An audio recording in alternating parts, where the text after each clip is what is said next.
तो दोस्तों आज है 28 नवंबर 2025 और हम खाद्य सुरक्षा अधिकारी परीक्षा के सिलेबस पर चर्चा करने के लिए आए हैं। सबसे पहले अपन यूनिट 8 के बारे में देखेंगे।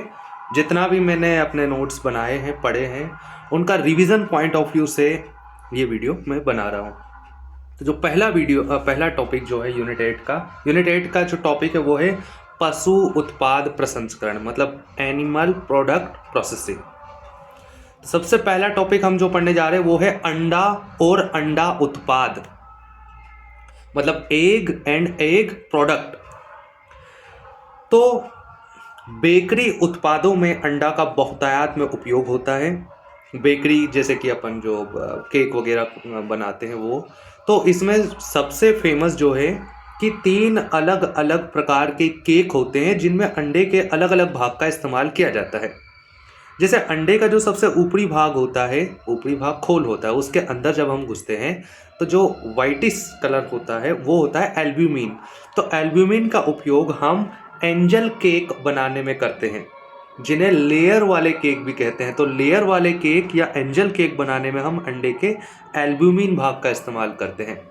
वहीं जो गोल्ड केक होते हैं उनको बनाने में हम अंडे की जर्दी का इस्तेमाल करते हैं, जबकि जो पाउंड केक होते हैं उनमें हम पूरे अंडे का इस्तेमाल करते हैं बनाने के लिए।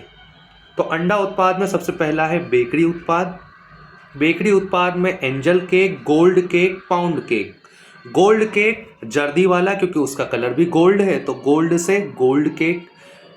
एंजल एंजल एंजल मतलब कि जो सबसे ऊपर हो, परी हो, ऊपर। तो ऊपर क्या है? एल्ब्यूमिन। तो एल्ब्यूमिन का इस्तेमाल हम एंजल केक बनाने में करेंगे, लेयर वाला केक।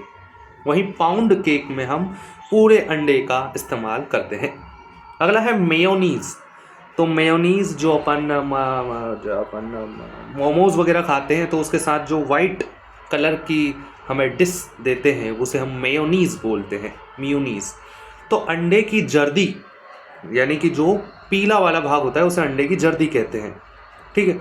उसके साथ वनस्पति तेल, सिरका, नींबू आदि को मिक्स करके इसे बनाया जाता है। ये एक इमल्सिफाइड सॉस है, क्योंकि जो हमारी यूनिट 1 है उसमें भोजन की प्रकृति टॉपिक है, तो उसमें इमल्सिफिकेशन यानी कि जो अपना मेयोनीज है उसकी प्रकृति कैसी होती है, तो इमल्सिफाइड होता है, ये इमल्सिफाइड सॉस होता है। मेयोनीज में क्या दिक्कत है कि ये एलडीएल यानी कि लो डेंसिटी लिपोप्रोटीन का सबसे अच्छा स्रोत होता है, जो कि हमारे लिए सबसे बुरा है। तो ये हाई कोलेस्ट्रॉल के कारण हानिकारक है, लो डेंसिटी लिपोप्रोटीन के कारण ये नुकसानदायक है। एफएसएसएआई का जो एक्ट है 2006, उसके सेक्शन नंबर 32A में बोला गया है कि कोई भी ऐसा उत्पाद जो कि जन स्वास्थ्य के लिए हानिकारक है उसे अधिकतम 1 साल तक के लिए जो खाद्य सुरक्षा आयुक्त है वो निरुद्ध कर सकता है, इसको रोक सकता है, उसके बिक्री पर, उसके विपणन पर रोक लगा सकता है। और तमिलनाडु ने 1 साल के लिए इस पदार्थ पर रोक लगा दी थी। हालांकि ये सेक्शन हमारे लिए महत्वपूर्ण है, तमिलनाडु ने लगाया, ये महत्वपूर्ण नहीं है। अगला है फ्रोजन एग प्रोडक्ट, मतलब कि जब हम अंडे का लंबे टाइम तक उपयोग में रखना चाहते हैं तो हम उसे फ्रोज़न कर देते हैं, और इसके लिए सबसे पहले हम क्या करते हैं, उसका पास्चुराइजेशन करते हैं। पास्चुराइजेशन में क्या करते हैं, हम उसे 5 मिनट तक 61 टू 63 डिग्री सेल्सियस पर 5 मिनट तक, कितने मिनट तक? 5 मिनट तक उसे पास्चुराइज करते हैं। और उसके बाद हम उसे क्या करते हैं, -डिग्री सेल्सियस में उसे हम फ्रीज कर देते हैं। इसे -23 से -40 डिग्री सेल्सियस पर स्टोर किया जाता है। तो कितने? -23 से -40 डिग्री सेल्सियस पर स्टोर किया जाता है अपने फ्रोजन एग प्रोडक्ट को। इसमें हम पूरे अंडे को भी फ्रीज कर सकते हैं, हम जर्दी वाले भाग को भी अलग फ्रीज कर सकते हैं, और एल्ब्यूमिन वाले भाग को भी अलग फ्रीज कर सकते हैं। अगला है अंडे का पाउडर। तो अंडे को हम पाउडर के रूप में भी स्टोर करके रखते हैं। तो अंडे का पाउडर भी एक प्रोडक्ट है और इसको हम स्प्रे ड्राइंग मेथड द्वारा तैयार करते हैं। अब ये ड्राइंग वाले पोर्शन में हम पढ़ेंगे कि स्प्रे ड्राइंग क्या होता है। तो स्प्रे ड्राइंग मेथड, इसी के द्वारा दूध का पाउडर भी बनाया जाता है और इसी के द्वारा अंडे का पाउडर भी बनाया जाता है। डीसुगराइजेशन मतलब कि अंडे का पाउडर बनाने से पहले उसका डीसुगराइजेशन करते हैं और कम से कम अंडे के पाउडर में 2% की आर्द्रता बनाए रखते हैं। जबकि दूध के पाउडर में क्या दिक्कत है, वहां पर मिनिमम 5% मॉइस्चर होना चाहिए, वरना दूध का पाउडर खराब हो जाएगा, यानी कि वो कोई वैल्यूबल नहीं रहेगा। अंडे के पाउडर में हमें सिर्फ 2% यानी कम आर्द्रता की आवश्यकता होती है। तो अंडे के पाउडर में 2% मॉइस्चर, दूध के पाउडर में 5% मॉइस्चर। ठीक है, अगला देखते हैं तरल अंडा उत्पाद मतलब लिक्विड एग प्रोडक्ट। इसमें हम क्या करते हैं, 4 डिग्री सेल्सियस पर हम लिक्विड एग प्रोडक्ट को स्टोर कर सकते हैं और इसमें हम प्रिजर्वेटिव के रूप में अलग अलग चीजों को मिलाकर इसको प्रिजर्व करते हैं। तो कौन कौन सी, जैसे कि ब्यूटा हाइड्रॉक्सी ब्यूटेरिक एसिड यानी butyric acid, lactic acid, succinic acid. Butyric acid, lactic acid और सक्सिनिक एसिड का इस्तेमाल हम तरल अंडा उत्पादों को परिरक्षण में करते हैं। तो हमने सबसे पहले पढ़ा बेकरी प्रोडक्ट, इसमें एंजल केक, एंजल मतलब ऊपर वाला यानी एल्ब्यूमिन, फिर गोल्डन केक तो जर्दी वाले भाग का इस्तेमाल करेंगे, पाउंड केक तो पूरे का इस्तेमाल करेंगे, मेयोनीज में अंडे की जर्दी का और वनस्पति तेल का इस्तेमाल करेंगे। इसमें क्या होता है, एलडीएल ज्यादा होता है। एफएसएसआई सेक्शन नंबर 32A के तहत, कौन, food safety commissioner. Frozen egg product, इसको हम पहले पास्चुराइज करेंगे 61 to 63 डिग्री सेल्सियस पर 5 मिनट के लिए और -23.3 से -40 डिग्री सेल्सियस पर स्टोर कर देंगे। वैसे जितने भी फ्रोजन प्रोडक्ट होते हैं उन्हें हम -18 डिग्री सेल्सियस से कम पर ही स्टोर करते हैं, इससे ज़्यादा पर नहीं करते हैं। जबकि नॉर्मल जो स्टोरेज होता है, कोल्ड स्टोरेज, वो 4 डिग्री सेल्सियस के आसपास बना रहता है। जैसे अपना अगला अंडे का पाउडर है, स्प्रे ड्राइंग मेथड द्वारा डीसुगराइजेशन करके 2% के मॉइस्चर पर बनाते हैं। लिक्विड एग प्रोडक्ट, तरल अंडा उत्पाद में परिरक्षक के रूप में हम इस्तेमाल करते हैं buta hydroxy butyric acid, succinic acid, lactic acid और 4 डिग्री सेल्सियस पर स्टोर कर देंगे। चलो अगला, तो मांस का संगठन देख लेते हैं। मांस के बारे में जानते हैं। अंडा हो गया, अंडे के प्रोडक्ट हुए, अभी अंडे के बारे में भी आगे पढ़ेंगे, उसकी संरचना वगैरह।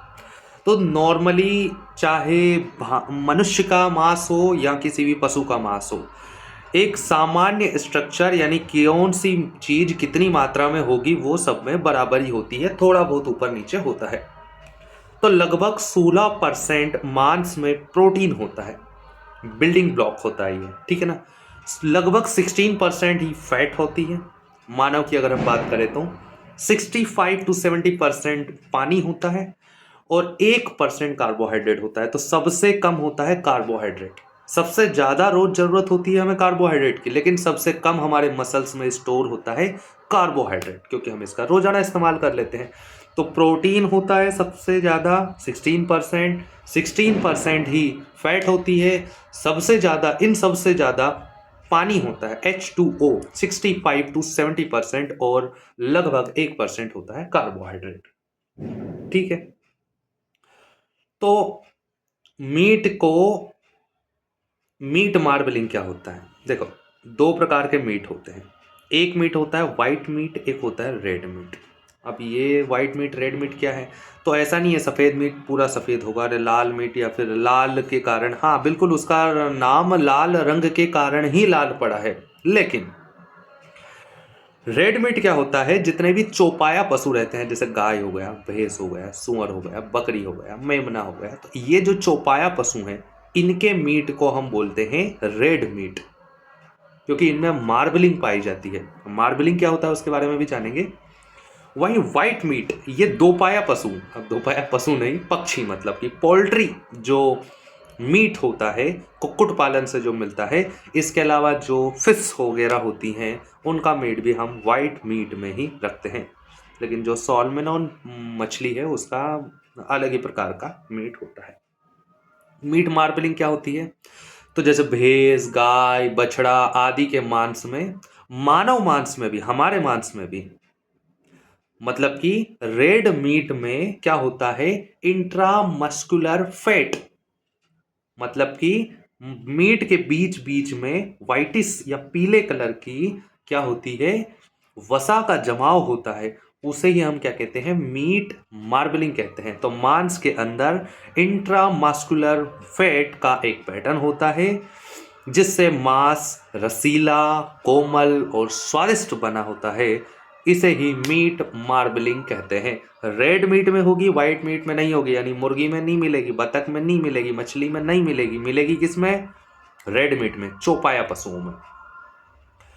मांस क्या है? मांस एक जंतु ऊतक है, एनिमल टिश्यू है, बिल्कुल है, एनिमल टिश्यू है, जिसमें क्या होता है, किसका स्रोत होता है, मतलब हम क्यों खा रहे हैं उसको, तो हम खा रहे हैं फैट के लिए और प्रोटीन के लिए, यानी हम उसको फैट यानी वसा और प्रोटीन के एक सोर्स के रूप में हम उसका इस्तेमाल कर रहे हैं। मायोसिन और एक्टिन प्रमुख प्रोटीन होती है जो मांस में पाई जाती है। इसके अलावा ग्लाइकोजन नामक कार्बोहाइड्रेट भी हमें मिलता है। तो वही 70% के लगभग H2O रहता है, लगभग 19-20% प्रोटीन होता है, 16% फैट होता है और 1% कार्बोहाइड्रेट होता है। मांस में जो मायोसिन होता है वो सबसे ज़्यादा होता है, मतलब प्रोटीन में कौन सी प्रोटीन ज़्यादा, तो मायोसिन, एक्टिन, ट्रोपोमायोसिन, ये सब क्या होती है, प्रोटीन होती है। अब इनमें भी मायोसिन जो होता है वो 5.5%, 5.5% मायोसिन, और एक्टिन 2.5%। देखो मायोसिन और एक्टिन में मायोसिन बड़ा वर्ड है और एक्टिन छोटा वर्ड है, तो एक्टिन मतलब कि ये उसका आधा हो जाएगा या 1/3 हो जाएगा। एक्टिन 1/3, 1/3 किसका, मायोसिन का, तो मायोसिन है 5.5, 5.5 मतलब 6 है, तो 6 का 1/3 मतलब 2, 2.5% होता है। तो मायोसिन 5.5% और एक्टिन मांस में 2.5% होता है। ठीक है, अगला जो होता है सेक्रोप्लाज्मिक सेल, तो मायोग्लोबिन, हीमोग्लोबिन, साइटोक्रोम को सामूहिक रूप से हम सेक्रोप्लाज्मिक सेल के रूप में जानते हैं, जो कि मांस में विद्यमान रहती है।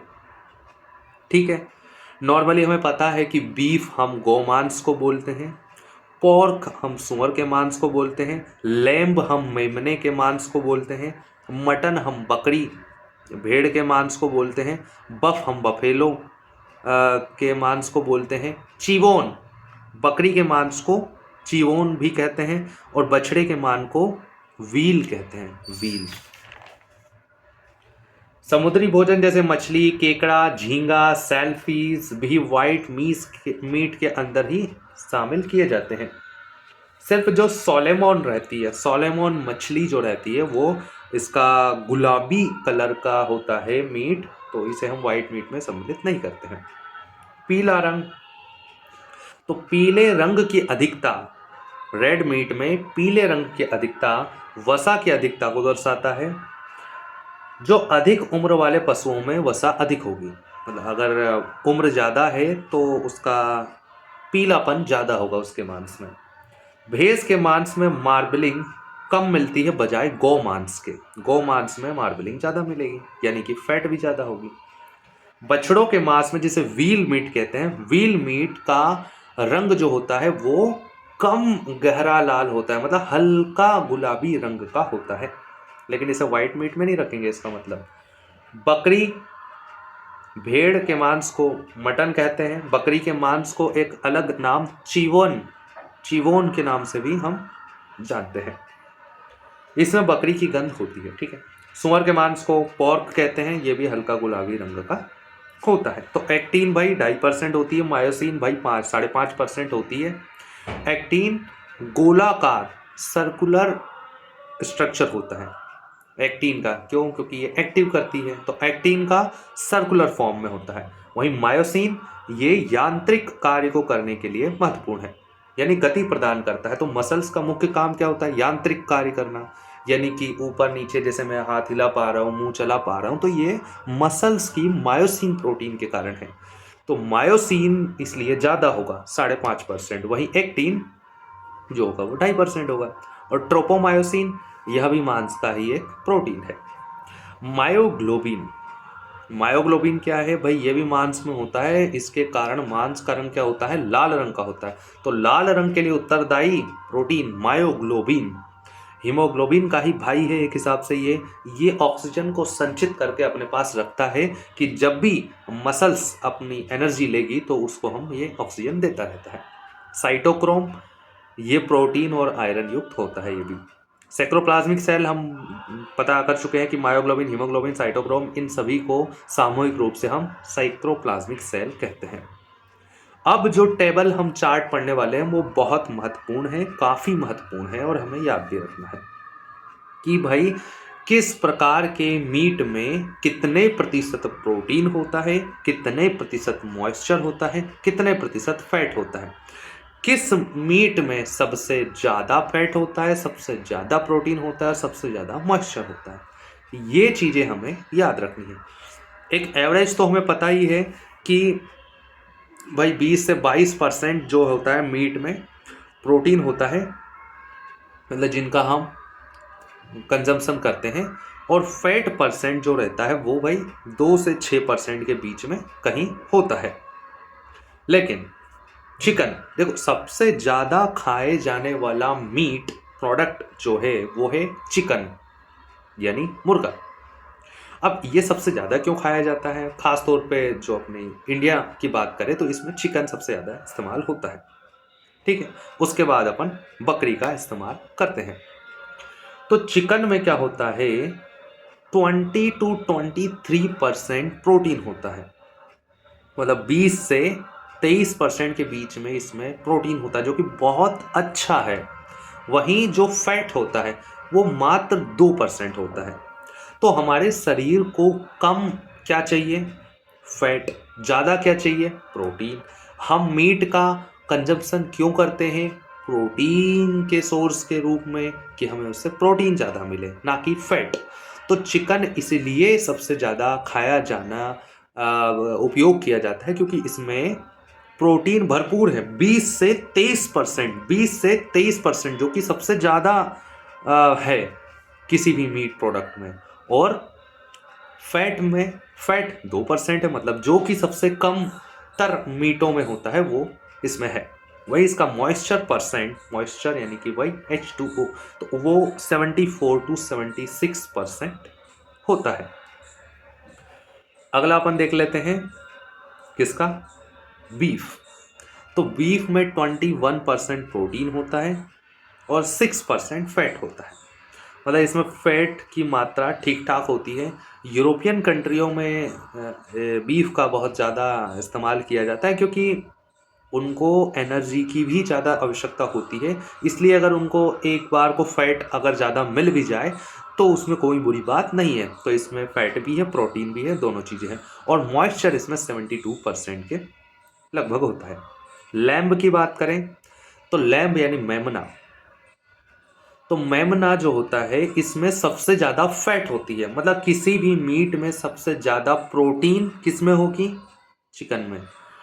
सबसे ज़्यादा फैट किस में होगी? तो मेमने में, लैम्ब में। तो लैम्ब में लगभग 9% के अप्रॉक्स फैट होती है। वही 18% के लगभग प्रोटीन होती है, वही 71% इसमें मॉइस्चर होता है।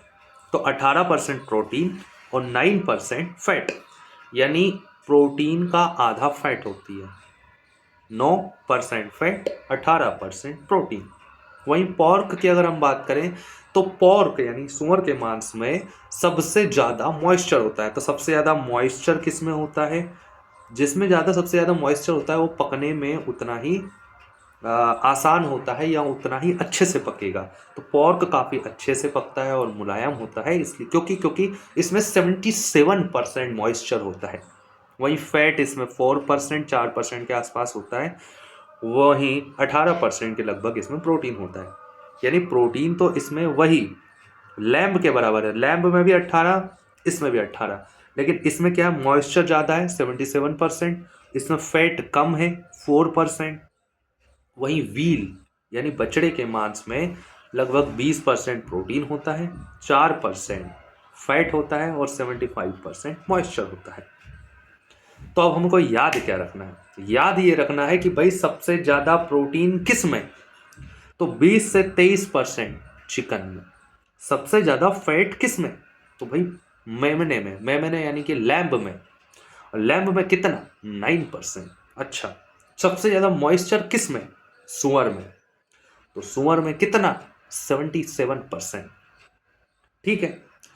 अब इसके अलावा चिकन का फैट याद रख सकते हैं हम 2%, जो कि सबसे कम है।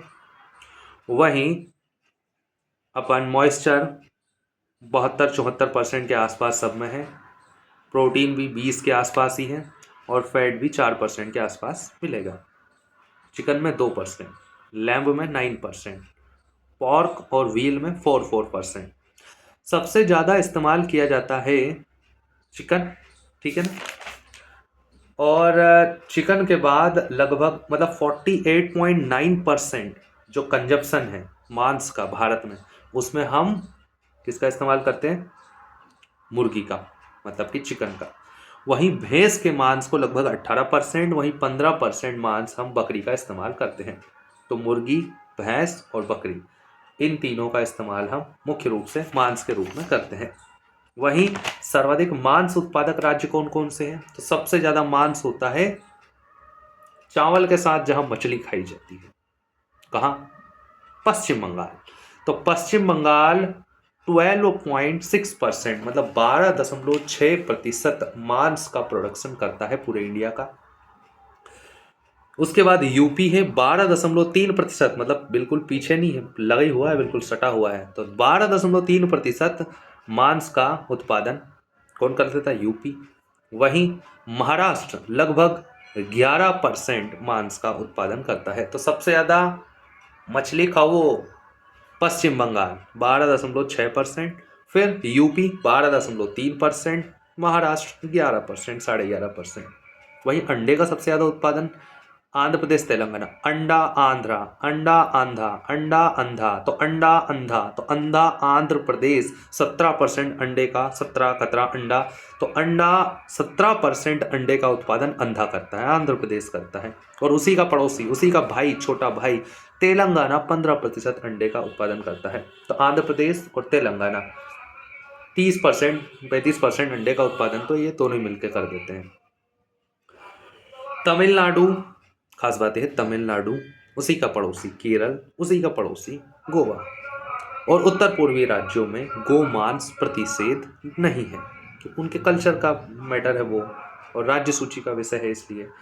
अब HDL और LDL क्या होता है? तो भाई हाई डेंसिटी लिपोप्रोटीन, ये हमारे लिए अच्छा है, हाई अच्छा है। और लो डेंसिटी LDL, LLL मतलब इसको L लो करो, लो करो, खाओ मत, कम करो, H मतलब हाई करो, ज़्यादा खाओ। तो लो डेंसिटी लिपोप्रोटीन हमारे लिए खराब होता है, जो कि मेयोनीज यानी अंडे की जर्दी में पाया जाता है। इसलिए कुछ लोग जब अंडे का सेवन करते हैं तो उसके पीले वाले भाग को अलग करके उसके वाइटिस भाग को खा लेते हैं, क्योंकि उसी में सबसे ज़्यादा प्रोटीन होता है।